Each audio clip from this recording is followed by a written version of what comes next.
1750 BC, Ancient Babylon. King Hammurabi the Great controls 1.2 million terrified subjects with just 282 carved laws and 0 police force. Picture this. You're walking through Babylon's dusty marketplace when you freeze before a towering black diorite pillar, 8 feet of pure psychological terror. Carved in cuneiform are graphic descriptions of exactly how your body will be mutilated for breaking each law. Your hands severed for theft. Your tongue ripped out for false accusations. Your entire family drowned for adultery. But here's what no history book tells you. This wasn't justice, it was history's first mass mind control experiment that worked so perfectly. We're still trapped in its psychological prison today. Imagine the cold stone beneath your trembling fingers as you trace Law 196. If a man destroys the eye of another man, they shall destroy his eye. You can almost hear the screams echoing from the execution square. Smell the metallic scent of blood-soaked sand. The ancient Babylonians called Hammurabi the king of justice. Archaeological evidence from the 1901 Susa excavation reveals the truth. He terrorized an entire civilization into perfect obedience without a single soldier on patrol. From your workplace handbook threatening termination to social media cancel culture, destroying careers, you're experiencing Hammurabi's 4,000-year-old fear programming every single day. In the next 26 minutes, you'll discover the 3 psychological weapons that turned free citizens into grateful slaves, why modern neuroscience proves these ancient techniques still control your daily behavior, and how to break free from the invisible chains that most people never realize are binding them. This is how one brilliant psychopath created the blueprint for every authoritarian system in human history.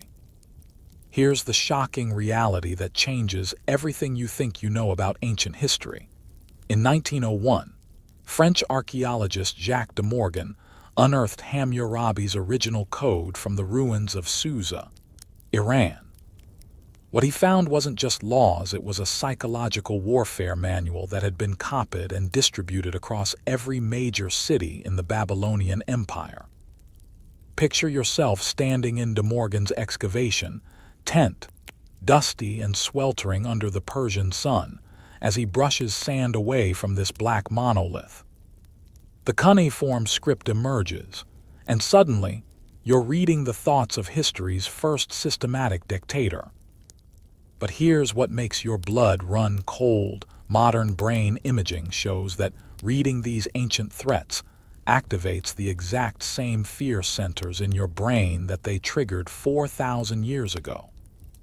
Dr. Robert Sapolsky's Stanford research on stress responses proves that humans who visualize graphic punishments experience identical neural activity to those actually undergoing torture.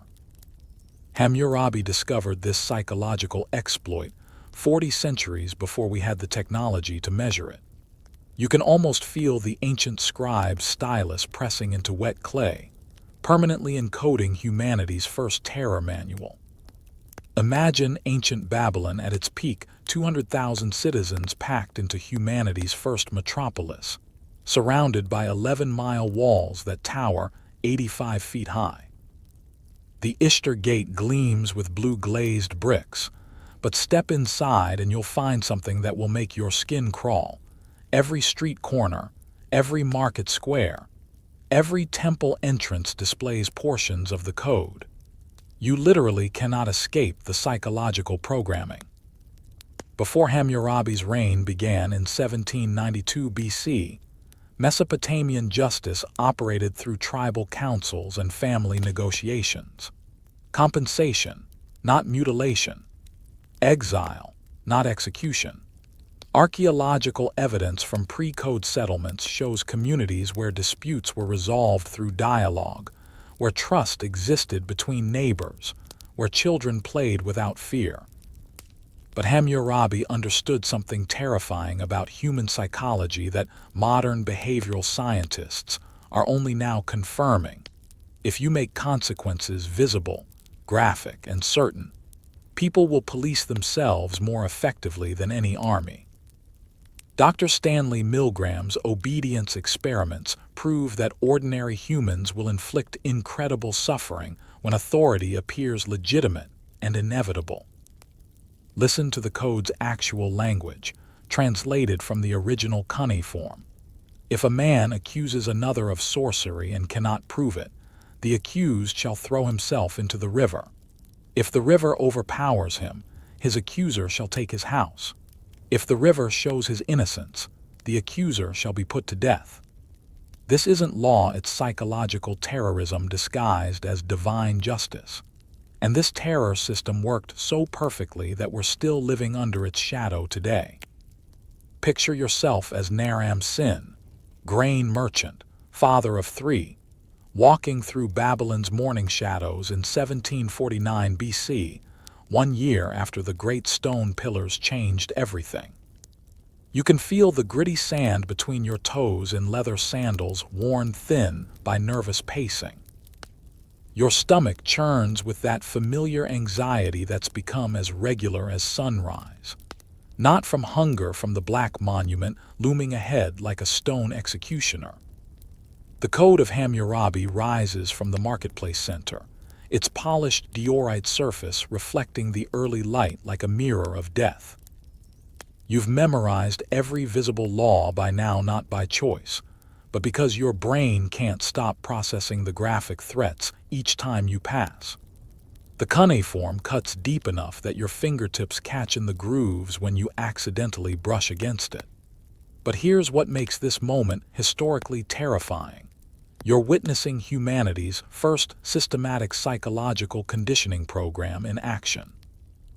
Dr. Ivan Pavlov wouldn't conduct his famous experiments until 1890 AD. But Hammurabi had already turned 200,000 Babylonians into perfectly conditioned subjects who salivated with fear instead of hunger. Yesterday shattered whatever illusions remained about the old world. Your neighbor Enlil Bani, the bronze smith who taught your son to work metal, who shared barley beer during harvest festivals, lost 3 fingers in the execution square. Law 8 carved his fate in stone months before he ever touched that copper tool. If a man steals anything, he shall pay 10-fold. If he cannot pay, he shall be put to death.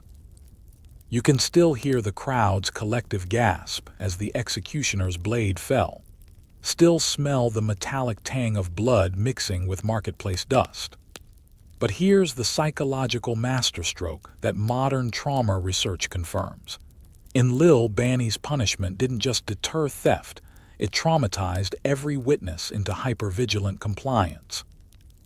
Imagine walking past the bronze workshops where artisans now carve miniature versions of the code. This isn't just one monument, it's a mass media, psychological warfare campaign. Every business displays relevant laws. Every home features threatening passages. You literally cannot escape the conditioning. Picture trying to buy bread while reading. If a woman opens a wine shop, she shall be burned alive. The neural pathways in your brain fire as if you're witnessing actual flames consuming flesh. Your memory drifts to childhood stories your father shared, tales from before the stone demon arrived. Justice was negotiated between families around cooking fires. Elders mediated disputes with wisdom, not terror. Compensation healed wounds instead of creating new ones. People looked each other in the eyes instead of scanning for potential informants. But Hammurabi weaponized law itself. Listen carefully to how Law 195 is constructed. If a son strikes his father, his hand shall be cut off. Notice the pronoun, not sons who strike fathers, but a son, forcing every reader to mentally insert themselves into the violation and visualize their own mutilation. Modern cognitive behavioral therapy recognizes this as negative visualization conditioning. Your brain treats imagined trauma as real experience. Here's where the psychological manipulation reaches truly diabolical levels. Walk into any Babylonian home and you'll find children as young as 4 reciting laws from memory. Picture 5-year-old minds processing graphic descriptions of drowning, burning, and dismemberment before they can even comprehend mortality. By adulthood, these fear responses feel as natural as breathing. The code creates what modern psychology calls artificial scarcity of safety. Before Hammurabi, most citizens felt generally secure in their communities. Now, everyone lives in constant low-level terror because everyday activities carry potential death sentences. Speak disrespectfully to a priest. Law 6, execution. Build your house 6 inches too close to your neighbor's wall. Law 233, forced reconstruction at your expense or slavery. Watch the young woman hurrying past the pillar, her eyes fixed on the ground, shoulders hunched in perpetual submission. Law 141 haunts every female in Babylon. If a man's wife brings disgrace upon her husband, she shall be thrown into the river. Disgrace remains undefined could mean adultery, could mean speaking too loudly, could mean any behavior that offends male sensibilities. Every woman walks through life knowing her existence depends on other people's subjective judgments. But here's the most chilling psychological transformation. People are internalizing terror as morality. When Enlil Bani lost his fingers instead of horror, citizens nodded approvingly. He knew the law. He chose his fate. The code isn't just changing behavior, it's rewiring Babylonian brains to perceive brutality as justice, to feel gratitude for systematic oppression. As you approach the market square, another crowd gathers around the wooden execution platform. Your stomach lurches, but you don't look away, none of you do. Because watching is part of the programming, and 4,000 years of psychological conditioning is about to begin. Stop. Feel what just happened in your mind reading that scene. Did your muscles tense imagining Enlil Bani's fingers being severed? Did you picture yourself walking past that stone pillar? Congratulations, you just experienced identical psychological conditioning to ancient Babylonians, proving that Hammurabi's mind control techniques work perfectly on modern brains separated by 4,000 years of evolution. Dr. Antonio Damasio's neuroscience research at USC reveals exactly why Hammurabi's system is devastatingly effective. Your brain processes imagined violence using the same neural pathways as real violence. When Babylonians visualized their own mutilation reading those laws, their amygdalas fired identically to actual torture victims. Hammurabi had discovered what modern science calls mirror neuron exploitation. Your brain treats vivid imagination as lived experience. Picture the neurological reality. Every time a citizen walked past those stone pillars, their nervous system flooded with stress hormones, cortisol, adrenaline, norepinephrine, the same chemical cocktail produced by life-threatening danger. After months of daily exposure, Babylonian brains existed in permanent fight or flight states, psychologically incapable of rational rebellion. But Hammurabi's genius went deeper than individual fear conditioning. Dr. Solomon Asch's conformity experiments prove that humans will deny obvious reality when surrounded by group consensus. Hammurabi created what modern psychology terms collective learned helplessness, when entire populations share identical trauma responses. Questioning the system becomes literally unthinkable. Imagine the psychological mechanism. When you see everyone around you exhibiting identical fear behaviors, your brain interprets widespread compliance as proof the system must be legitimate. If 200,000 people are terrified of the same stone pillar, there must be valid reasons for terror. Your neural circuitry prioritizes group survival over individual critical thinking. Here's the second psychological weapon: authority legitimization through divine framing.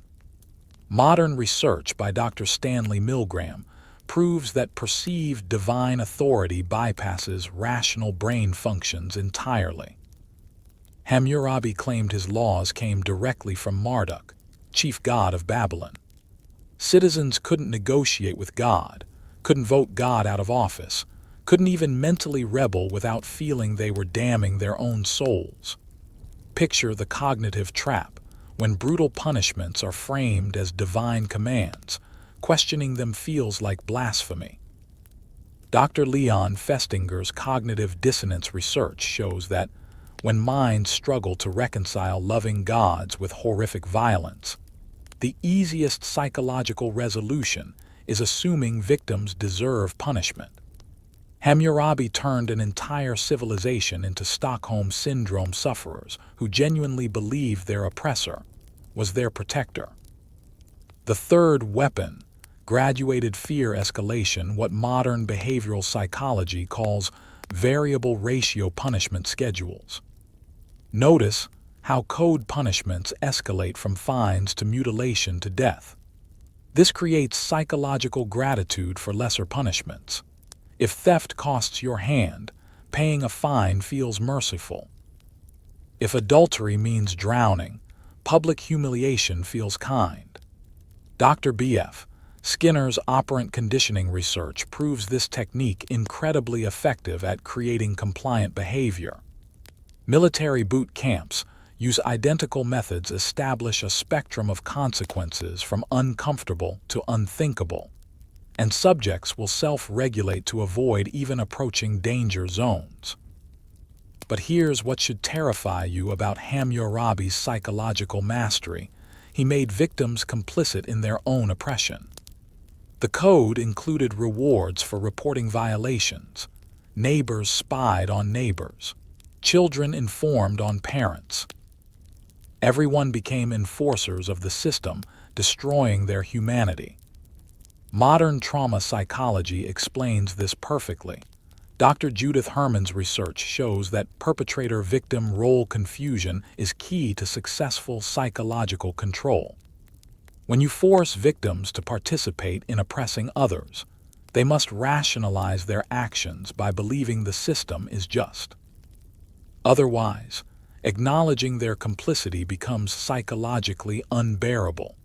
Listen to how this sounds in practice. Imagine Babylonian citizens saying, "I had to report my neighbor's violation. What if someone saw me see it and didn't report me for not reporting him?" The code protects us all. This is justice. Perfect psychological conditioning creating grateful compliance with systematic brutality. And here's the most chilling aspect. Dr. Martin Seligman's learned helplessness studies prove this psychological transformation can happen in a single generation. Children born under the code knew no other reality. Fear became their normal. Brutality became justice. Oppression became protection. Every technique Hammurabi pioneered is still operating on you today in your workplace, your school, your social media feeds, your legal system. The stone pillars crumbled, but the psychological programming lives on in digital form. Now, let me show you the psychological destruction through the eyes of someone who lived through the transformation. Shamshi Adad the scribe, his personal letters, preserved on clay tablets discovered in 1933 at Tel Leilan, Syria, provide a terrifying window into how Hammurabi's mind control weapons shattered human community in real time. Picture Shamshi Adad in 1791 BC, 1 year before the code's implementation, writing to his brother with casual confidence. "The merchant Bel Ushazib cheated me on barley prices today. I spoke with the neighborhood elders. Will resolve this fairly at the next moon festival through proper compensation. His family has offered 2 silver shekels and public acknowledgement of the error." You can almost hear the quill scratching against clay, feel the confidence in his words. Justice was personal, negotiated, human-scaled. Disputes created dialogue, not terror. Communities trusted each other to work things out. People looked forward to resolution, not backward in fear. But watch the psychological disintegration unfold through his correspondence. 3 years post-code, Shamshi-Adad writes with trembling uncertainty, "I dare not confront Bel-Ushazib about his latest cheating. What if he accuses me of slander? Law 127 declares false accusation punishable by tongue removal. What if the judges believe his word over mine? His family owns more silver, more land, more influence. My word against his could cost me everything." Feel the paralysis seeping through his words. This isn't just fear of punishment, it's the complete erosion of social trust. The code hasn't just changed laws, it's rewired human interaction patterns that had existed for millennia. Normal community functions, dispute resolution, accountability, justice seeking have become potentially suicidal acts. His letters grow darker as the psychological poison spreads. My 12-year-old son asked why we don't speak up when tax collectors take extra grain beyond the royal decree. How do I explain that questioning authority could cost him his father? The boy doesn't understand. Before the stone pillars appeared, we were citizens with voices. Now we are subjects who exist at the king's mercy. Picture this father-son conversation. Imagine the child's confusion as his world transforms from one where adults solved problems to one where adults cower in silence. Dr. Albert Bandura's social learning theory proves that children model adult behavior. Shamshi-Adad isn't just losing his own courage, he's programming the next generation to accept helplessness as normal. But here's where Hammurabi's manipulation reaches truly diabolical genius. The code deliberately destroys family bonds, humanity's strongest resistance unit. Law 195. If a son strikes his father, his hand shall be cut off. Law 192. If an adopted son denies his father, his tongue shall be removed. These aren't random punishments, they're designed to make family members monitor and fear each other. Shamshi-Adad describes the psychological poison infecting his home.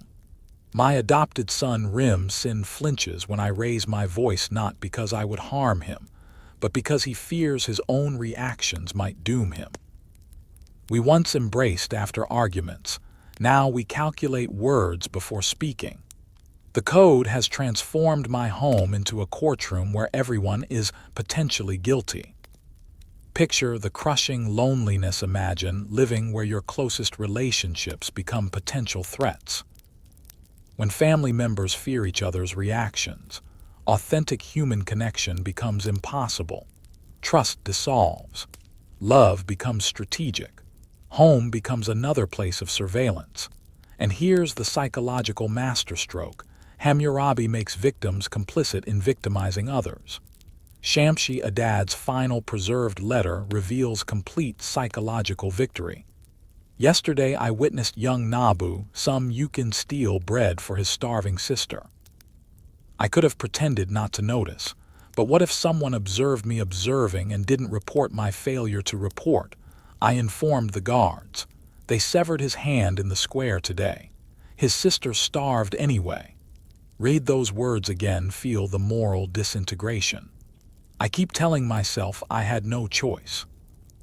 I keep telling myself the code protects us all. I keep telling myself this is justice. This is successful psychological conditioning in its purest form. The victim becomes the victimizer while convincing themselves they're moral. Dr. Philip Zimbardo's Stanford prison experiment demonstrates how quickly ordinary people become brutal when systems legitimize cruelty. Shamshi-Adad isn't evil, he's psychologically conditioned to participate in evil while feeling virtuous about it. But the most chilling transformation isn't the fear, it's the gratitude. In his later writings, Shamshi-Adad actually praises Hammurabi for bringing divine order to chaos. He's grateful for the certainty, even when that certainty means certain brutality. His brain has resolved cognitive dissonance by reframing oppression as protection. Picture the complete psychological victory. Shamshi-Adad doesn't just obey the code, he loves the code. He defends the system, destroying his humanity. He can't imagine alternatives because his conditioned responses won't permit rebellious thoughts. By his death, Babylon had transformed from interconnected communities into isolated individuals who police themselves more effectively than any army. This psychological transformation happened in one generation, proving how quickly fear conditioning can rewire collective human consciousness. Think Shamshi-Adad's psychological prison sounds like ancient history. Look at your phone right now. Open your work email. Check your social media notifications. You're living inside Hammurabi's digital code, experiencing identical psychological conditioning with unprecedented precision and scale. Your employee handbook reads exactly like ancient law codes. Violation of company policy may result in disciplinary action up to and including termination. Just like Hammurabi's laws, it forces visualization of catastrophic consequences. Picture yourself explaining unemployment to your family. Imagine financial ruin. Feel the social shame. Your brain polices your workplace behavior more strictly than any supervisor could, identical to Babylonian citizens monitoring themselves past stone pillars. And the class-based justice system remains unchanged. CEOs who embezzle millions receive golden parachutes, while workers taking office supplies face termination. Dr. Matthew Feinberg's research at University of Toronto proves that perceived fairness gaps create the same learned helplessness responses that paralyzed ancient Babylonians. Schools have become Hammurabi's perfect psychological laboratories. Zero-tolerance policies eliminate human judgment exactly like the code eliminated judicial discretion. A kindergartner making finger guns faces identical terrorism charges as actual threats. Listen to how modern children sound. You can't say that it's against school policy. They've become Shamshi-Adad, reporting friends to protect themselves from potential consequences. Dr. Alfie Cohn's educational research proves that punishment-based discipline creates identical fear conditioning to ancient terror states. Children learn to police themselves and others rather than think critically about rules and justice. Social media platforms have weaponized Hammurabi's public punishment system globally. Cancel culture operates through identical psychological mechanisms as those stone pillars, vague, constantly changing rules with public, permanent, disproportionate punishments. Everyone self-censors because they've watched careers destroyed for violations they didn't know existed. Picture scrolling through Twitter, feeling that familiar anxiety before posting. You're calculating words exactly like Babylonian citizens, visualizing potential mob justice, policing your own thoughts. And just like Hammurabi's victims, people defend the system terrorizing them. They broke community standards, they deserve consequences. Perfect psychological conditioning creating grateful compliance. The legal system has evolved into Hammurabi's dream. Mandatory minimum sentences eliminate judicial discretion, just like the code eliminated personal judgment. 3 strikes laws create identical escalating fear gradients. Public arrest records serve the same function as public executions, traumatizing witnesses into compliance while destroying violators' lives. Dr. Michelle Alexander's research in The New Jim Crow reveals how modern mass incarceration uses identical psychological control techniques as ancient terror states: visible punishment, class-based application, divine authority framing through law and order rhetoric. Even entertainment reflects Hammurabi's influence. Crime procedurals condition acceptance of surveillance, violence, and arbitrary authority as normal and necessary. We cheer when suspects get brutalized because they deserve it. Identical psychology that made Babylonians grateful for systematic oppression. But here's what should terrify you most. Unlike Babylonian stone pillars, modern control systems are invisible. Hammurabi's victims could see their oppression. We experience more sophisticated psychological conditioning than any civilization in history, while believing we're free. The difference between Shamshi-Adad and you isn't freedom, it's that your chains are digital, your guards are algorithms, and your stone pillars are screens you carry voluntarily in your pocket, refreshing your conditioning hundreds of times daily. Here's the revelation that changes everything. Hammurabi's psychological techniques aren't ancient history, they represent a continuous evolutionary chain of human control technology that's been refined across 4,000 years. Every successful authoritarian system follows his template with surgical precision, and recognizing this pattern is literally survival knowledge for modern humans. Picture the historical continuity. Roman gladiatorial games scaled Hammurabi's public punishment psychology for empire management. Medieval heresy trials used identical divine authority framing. Colonial slave codes employed the same dehumanization through law. Nazi propaganda functioned like digital cuneiform tablets, programming entire populations with graphic consequence imagery. Dr. Hannah Arendt's research on totalitarianism reveals the crucial insight. These systems evolve and adapt, but core psychology remains unchanged because human brains haven't evolved. We respond to authority, fear, and social pressure identically to Babylonians. That's why ancient techniques work perfectly on modern minds. But here's what most resistance movements miss. Successful liberation requires breaking psychological conditioning, not just changing laws. Every revolution that fails to address deep mental programming simply recreates identical control systems with different labels. The American Revolution succeeded because founders understood that British law had psychologically conditioned colonists to accept arbitrary authority. The Declaration of Independence isn't just politics, it's systematic psychological deprogramming. We hold these truths to be self-evident, directly challenges conditioned deference to inherited power structures.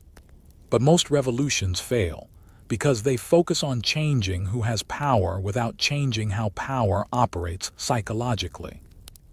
French revolutionaries eliminated kings, but created the terror-identical psychological mechanisms with new victims. Russian revolutionaries eliminated Tsars, but created Stalin's purges. Chinese revolutionaries eliminated emperors, but created Mao's Cultural Revolution. Picture the pattern.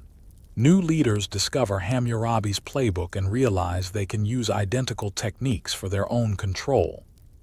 The psychological infrastructure remains unchanged, only the messaging updates for contemporary audiences.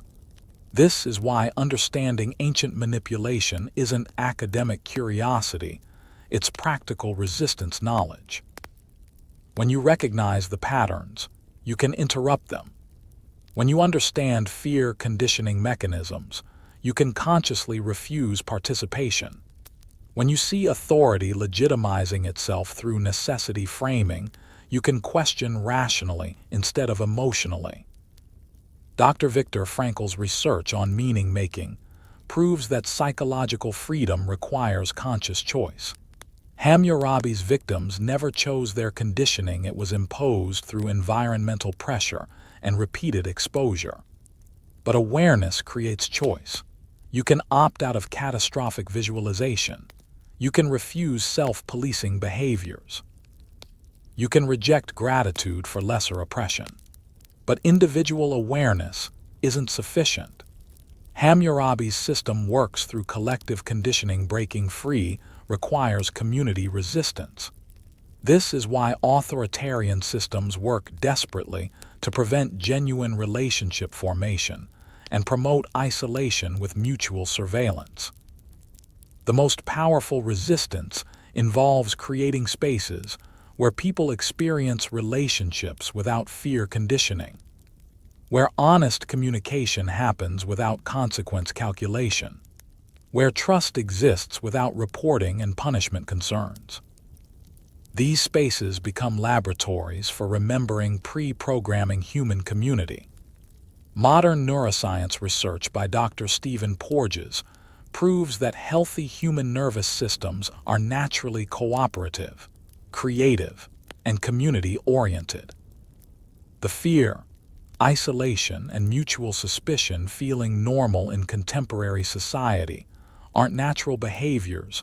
They're results of sophisticated conditioning programs designed for control. Picture the liberation when you understand that anxiety about authority isn't rational assessment, but programmed response. Everything shifts. Gratitude for minor freedoms isn't wisdom but Stockholm Syndrome. Acceptance of systematic brutality isn't maturity but learned helplessness.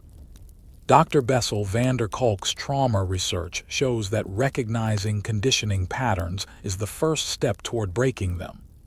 Once you see Hammurabi's psychological chains, you can never unsee them. But seeing them also reveals they're not permanent features of human nature. They're temporary programs that can be interrupted, questioned, and replaced. The stone pillars of ancient Babylon crumbled into dust, but their psychological programming lives on in every system using fear to create compliance. Recognition is the beginning of resistance. 4,000 years after King Hammurabi carved humanity's first systematic terror program into stone, we're still living under its psychological influence. Every time you hesitate speaking truth to power, feel grateful for small freedoms, or watch others get punished while thinking they deserve it, you're experiencing his ancient mind control program operating at digital scale. But archaeological knowledge gives you something Babylonian citizens never possessed: choice. You can choose to see through conditioning. You can choose to question authority presenting itself as divine necessity. You can choose relationships based on trust rather than fear. You can choose to resist psychological programming that's dominated human societies for millennia. Picture breaking free when you recognize Hammurabi's techniques in your workplace handbook, your child's school policies, your social media platforms, your legal system. You stop being an unconscious victim and become a conscious resistor. The stone pillars crumbled, but their psychological power lives on in every fear-based control system. The question confronting you right now: will you remain trapped in Hammurabi's digital fear factory, or break free and help others recognize their invisible chains? If this video revealed psychological manipulation you hadn't recognized before, smash that like button. It signals you're ready to see more hidden control patterns. Comment below sharing which modern example of Hammurabi's techniques disturbed you most. I read every response, and your insights often inspire future episodes. Subscribe for more ancient psychological techniques still controlling modern life.